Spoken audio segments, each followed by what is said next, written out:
is that countries like South Korea, countries like Thailand, and countries like Indonesia are now beginning to impose or adopt capital controls in their country. Now, why is this necessary? Why is capital controls necessary though? Now, we are familiar in 1997, the economic crisis in 1997, and one of the reasons of that economic crisis that hit Southeast Asia is because of a lack of capital controls. Because we have lots of hot money coming into Malaysia. Now, what is hot money? Hot money ialah apa yang dipanggil sebagai speculative capital.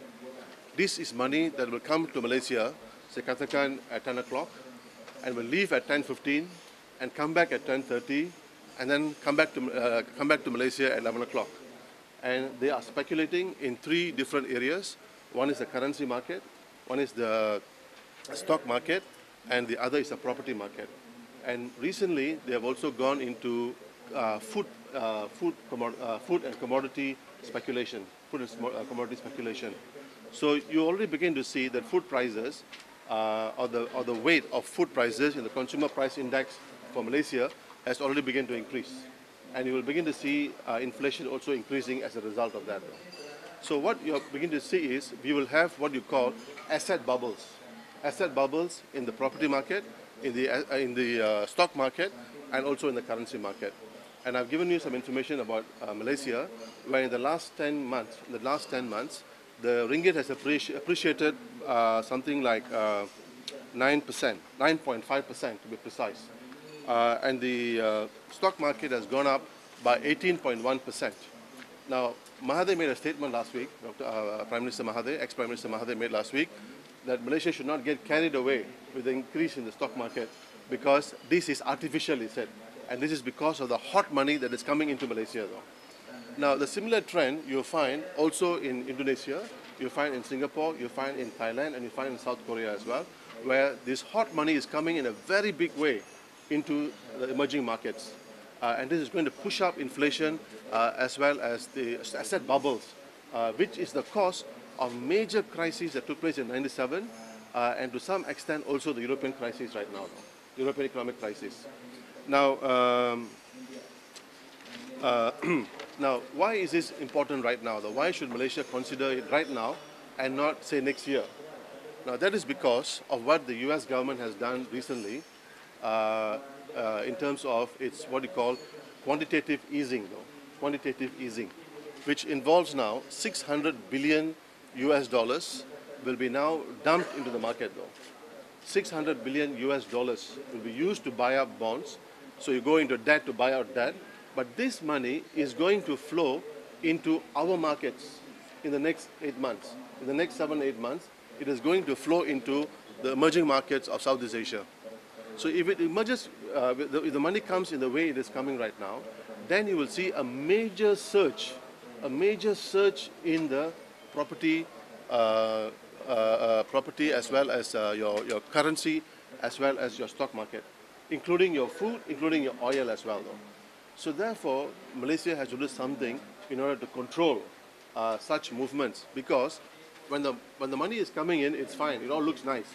But when it leaves, it will leave a whole lot of destruction along the way, though, where thousands of people will be unemployed, thousands of small and medium industries will close shop, and so on and so forth. So therefore, the regulation cannot be done next year or towards the end of the crisis or beginning of a crisis, but must be put in place right now, like what you already have in in Korea, in Indonesia, in Brazil, in China, as well as in Thailand, though. So all emerging economies are now putting in place some kind of currency control. Now, prior to the 600 billion, which is $1.8 trillion Malaysian, we also see a major surge of money coming into the emerging markets. In 2009, only $9 billion US dollars came into the emerging markets. But in 2010, it went up to 143 billion ringgit Malaysia, though, which is very high. Right? So that you can see that more and more money is going to come. And given that now the US quantitative easing of 600 billion, more money will flow into our economies, though. So therefore, the government must put in place some kind of a mechanism, capital controls, in order to regulate, though, to regulate the tide. Now, Malaysia's concern is this, Malaysia's concern is this, and I can understand where they're coming from. Because of Malaysia's very precarious economic situation, where foreign investors are not looking at Malaysia, Malaysia feels that it will not bring, it will be seen as a negative from the investor's point of view. But more importantly, this will be considered as an anti-free market policy. As an anti-free market policy. This is how the government of Malaysia will see it. But today, the world has changed dramatically though. The world has changed quite dramatic, and now capital controls are perceived or accepted as part of a policy tool of the government in order to protect the local economy. In order to protect the local economy. Okay? So I think, and I also quote what the South Korean Ministry has said, Ministry of Finance has said, where the government believes it needs to turn away from the perception that controlling capital flows is always bad. So now even the more enlightened economies of the world, Korea and so on and so forth, are now imposing controls. Indonesia is imposing controls, Brazil is imposing controls, China is imposing controls, and therefore Malaysia should also follow suit and not fear that there will be a market backlash though. Because if ever there's a market backlash, the price is very heavy though. And we saw that in '97. And Mahathir was smart enough to impose capital controls at that time. And at that time, Mahathir was seen as a naughty boy.